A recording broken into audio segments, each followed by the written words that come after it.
Hello everyone, welcome back to Rolling Solo. My name is Adam Smith. Today we're going to be doing this solo setup video for Maximum Apocalypse. Now this game was recently delivered by Kickstarter and Mike Gnade is the creator of this game along with Rock Manor Games. I'm really excited to get this thing to the table, so this video is the solo setup. It's going to focus mainly on getting this thing to the table in the quickest amount of time without any rules explanations. We'll leave that until the rules overview video, which will follow this one. Now the only thing I have set up so far in this setup is a playmat. Now you can go ahead thematically and pick any playmat you wish to play, but because it is the apocalypse, I thought it'd be kind of cool to have a swamp type location, and I'll talk a little bit more why I thought that was a good thematic choice when we start going through the setup itself. So without any further ado, let's get started. Alright, so the first thing you're going to do in Maximum Apocalypse is you're going to be picking your character. Now there's two ways you can go about this, and not only are you choosing the character, but you're choosing the standee and the deck that goes along with the character you've chosen. You'll notice that the dog's kind of off to the side here, and these are the 6 base characters that you can choose from the copy at least that I have from Kickstarter. This dog here goes along with the veteran. You can see as per this divider here, the veteran is dog. It's kind of a tag team duo. I am not going to choose this duo because I want the individuals watching to be able to actually explore that on your own and see how kind of the cool combination that those two are able to do together. So I'm not going to spoil that for you. I'm going to choose one of the other characters available because they're all just as cool. Now, the interesting thing with playing solo is you can, and you are allowed to, pick one individual card, take the corresponding deck and standee, and run with it.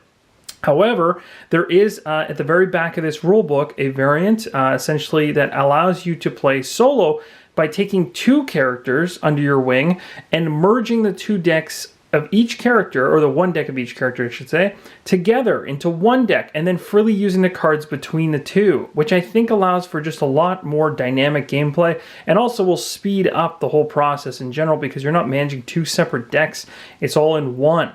Now, each character still freely gets to move around, so I won't talk too much about that until we get to the rules overview and also the playthrough. We'll deep dive into it. So for now, let's just select the characters we want to use. So I'm going to choose the Fireman as my first one. First off, I just think he looks amazing. He's also got a lot of health, which is going to help out in our first playthrough. And the next one up I want to choose is the Hunter. And the Hunter, of course, is going to be the polar opposite of the Fireman in terms of range versus maybe up close and personal type attacks. So once you've chosen your 2 characters, we're going to take the standees and we're going to be putting those plastic pieces on the bottom so they can stand up, and we'll take the 2 corresponding decks that go with either of them. Alright, so we've got our 2 heroes with their standees on top of their plastic stands now, and the 2 decks corresponding to the Hunter and the Fireman right nearby. Now this is exactly where in the rule book it states that you can go ahead essentially and control 2 different characters. You shuffle the 2 decks together and then draw 8 cards when you start, and your max hand size is 20. You can play any card from your hand on either character. Otherwise, you should continue to play the game normally, switching between characters' turns and actions. This is a much easier and faster way to play as multiple characters.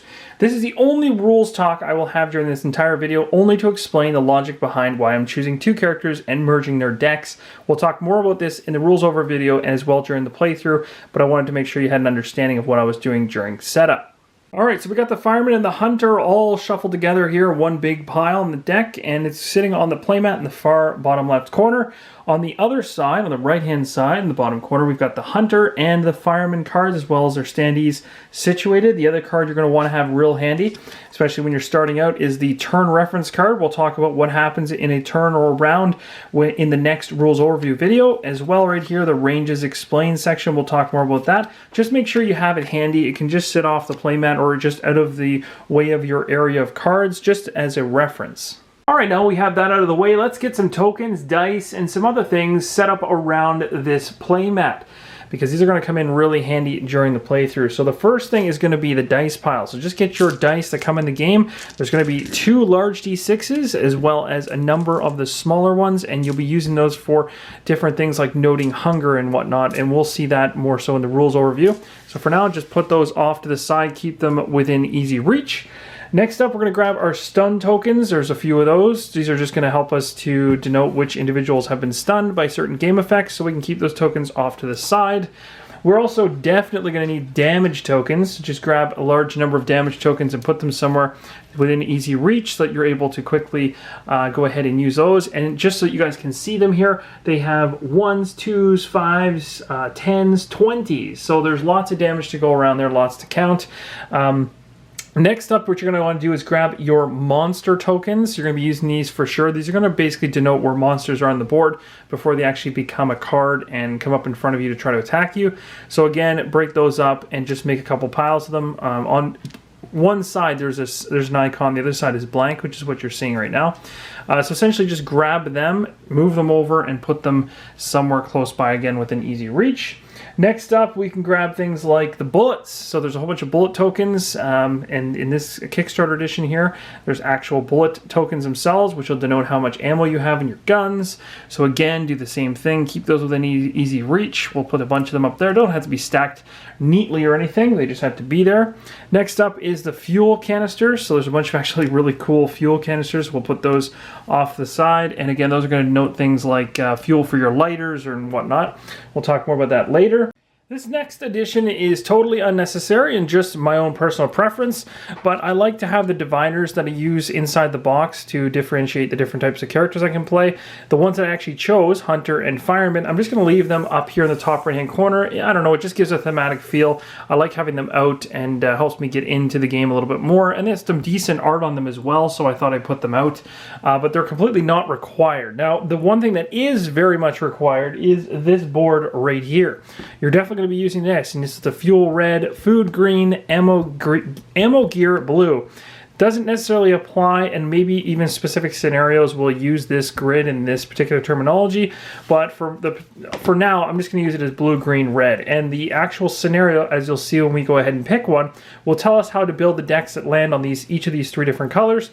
So for now, what we're going to do is we're going to put this thing just like this. Now we may end up flipping it around so that it's facing this way. Maybe I actually will leave it like this. I don't know. It can go either way.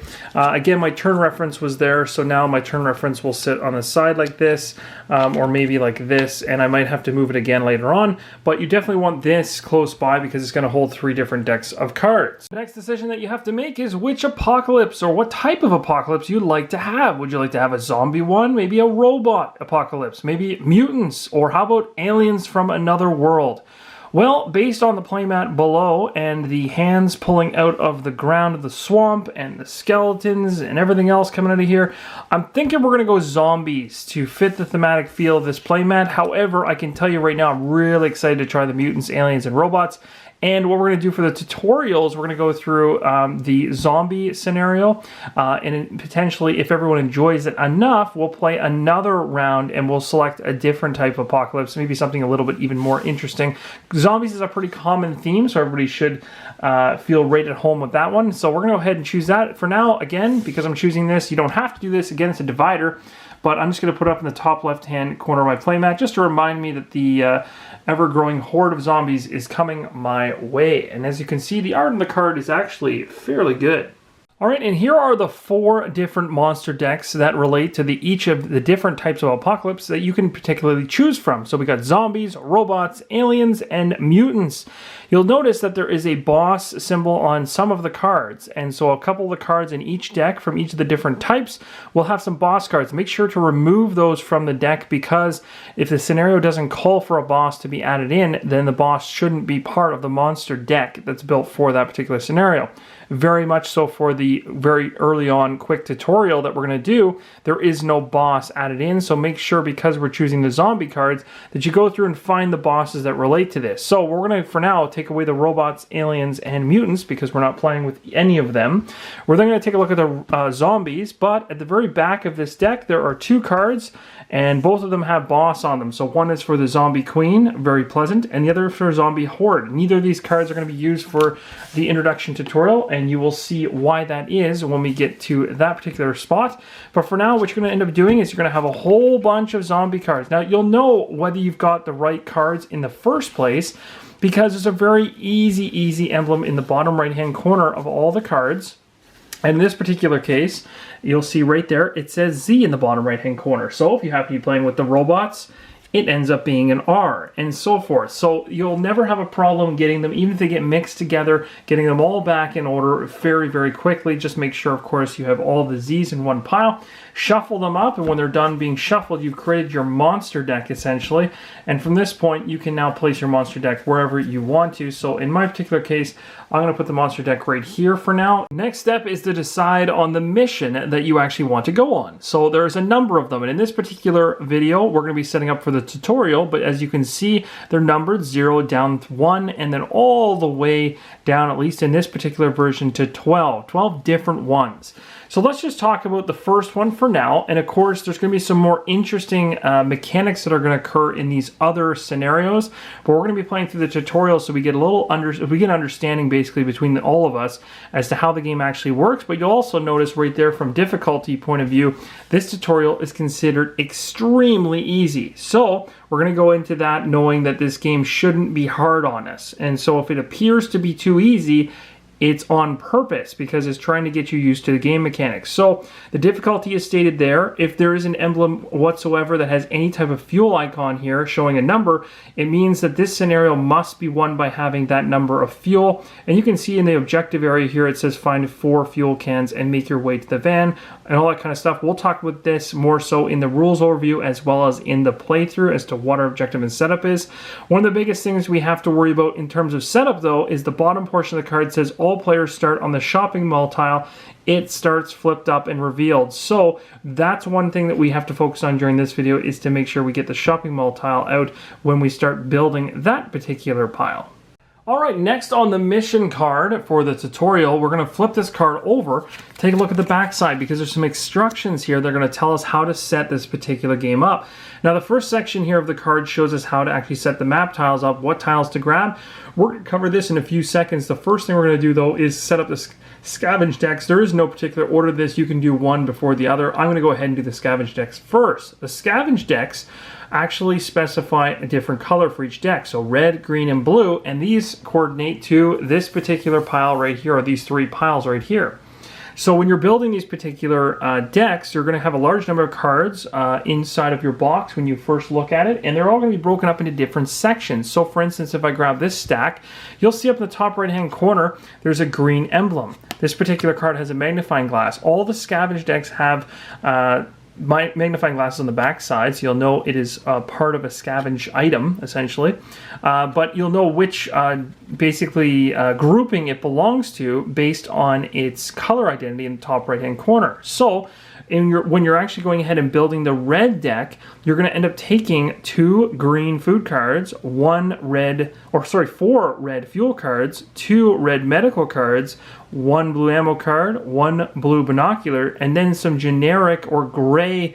So basically there'll be other icons in the top right corner that are all grayed out, and there'll be spare parts or empty. So what you're really doing in this situation is you're building, if you're very familiar with Eldritch Horror, it's the same kind of idea. You're building a kind of a predetermined deck, although with this, you're actually being able to, you're kind of seeing before you actually get into the gameplay what the actual elements of the scavenge decks will be, so that's an advantage.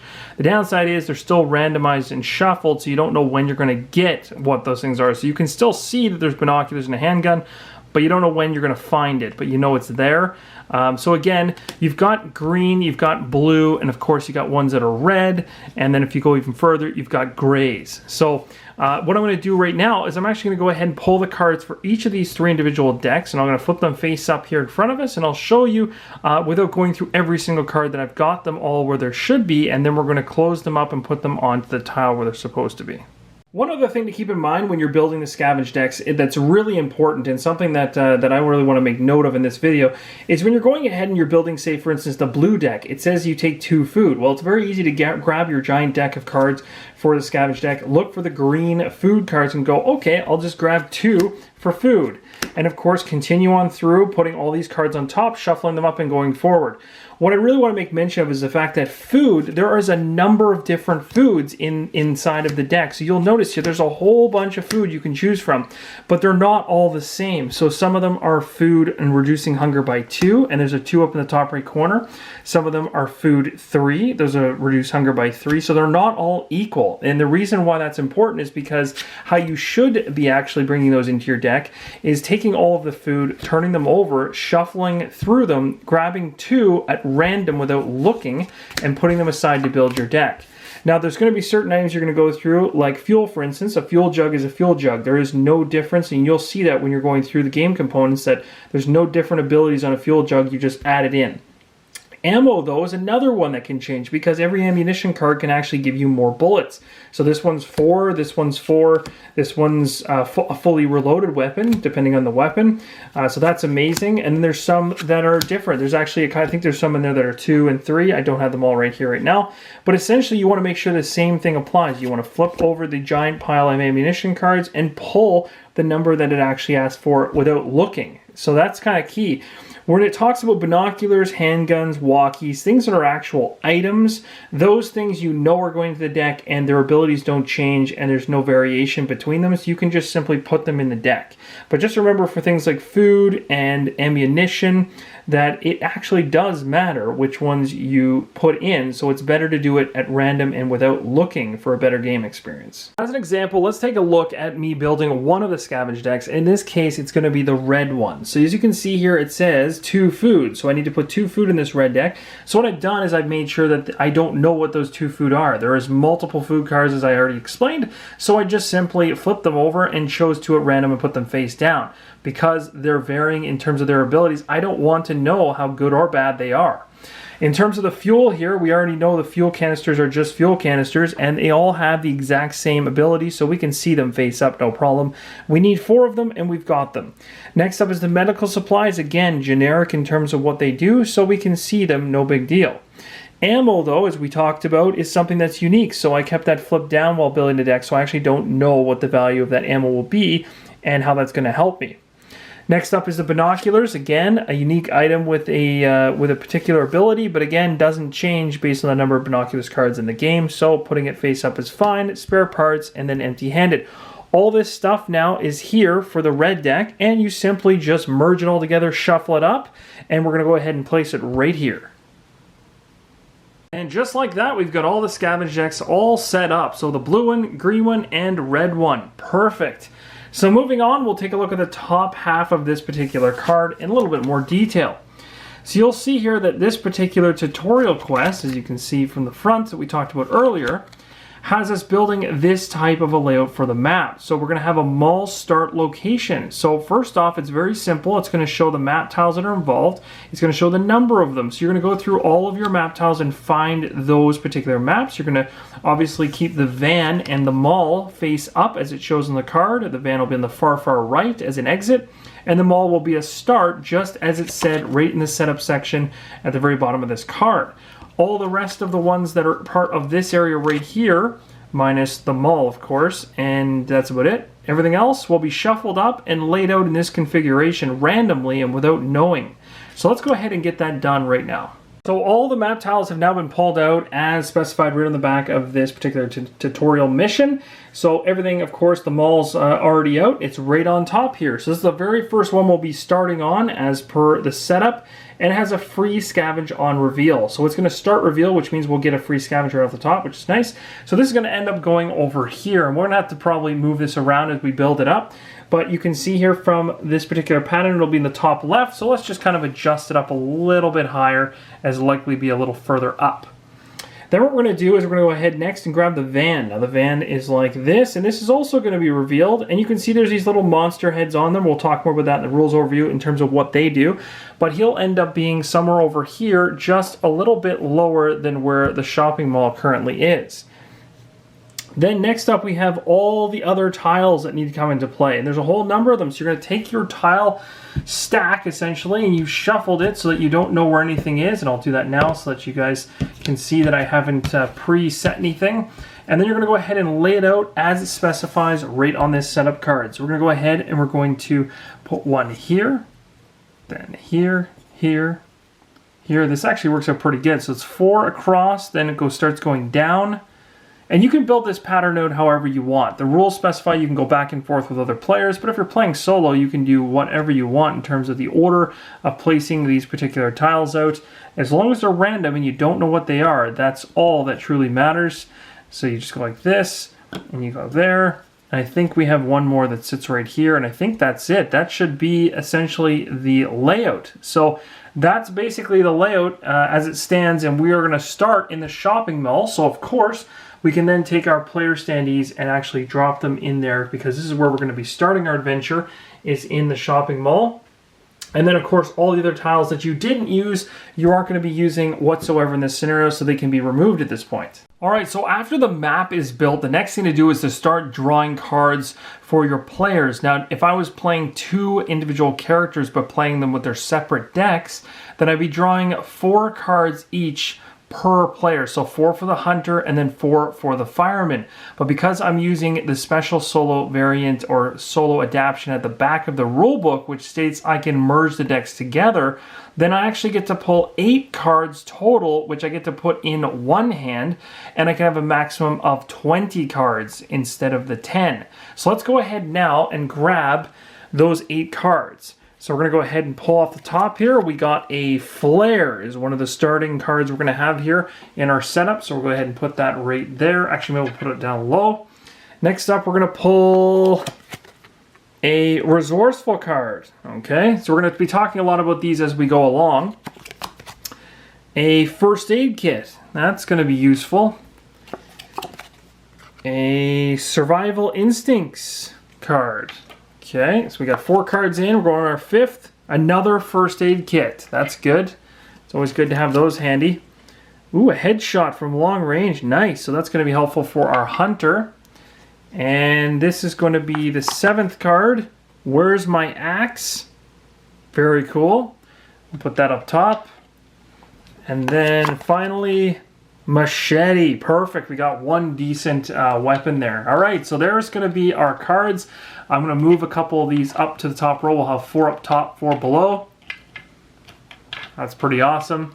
Now what I'm going to do is these actually each pertain to different characters, of course, but when you're playing in this fashion where both decks are blended together, I can actually use any of these cards across both players, which is really cool and just adds a whole bunch more options for me, which is going to be really exciting. I think it's going to be even better than playing them separate decks. So once you've got that all situated, then you put this deck off to the side and bam, you've got yourself, your map is all set up, your hand has been drawn, and you're ready to go to the next step. One thing I'd like to clarify about drawing your hand is if you don't like your hand, even when you're playing with controlling 2 different heroes, as I am now, or characters, but you're keeping the deck separate, or regardless of them being merged together into one single deck like I've done now, you do have the ability to do a mulligan, meaning that you can potentially take the 4 cards or up to the 4 cards that you received and throw some of them aside in order to redraw other cards. So for instance, I could look and say, I don't want 2 first aid kits. I'm going to put one aside and redraw. So you can kind of set yourself up a little bit to have a little bit more unique options off the top. That's up to you, and we'll decide whether or not we change anything when we get to the playthrough. Now it's time to talk about these tiny D6s that came with the game. So these little guys are used to denote hunger level on your particular characters. So you're going to start them at 1. So you're going to find 1 or a single pip on both the dice, and then you're going to go ahead and plant them on the player cards. So the hunter and the fireman start at hunger level 1. We're going to explain what hunger level is in the rules overview, so don't worry. The next thing we're going to do is the exciting part. Now we've landed at the shopping mall and we're going to be talking more about the scenario, the setup, the reason why we're here, read a little bit of text.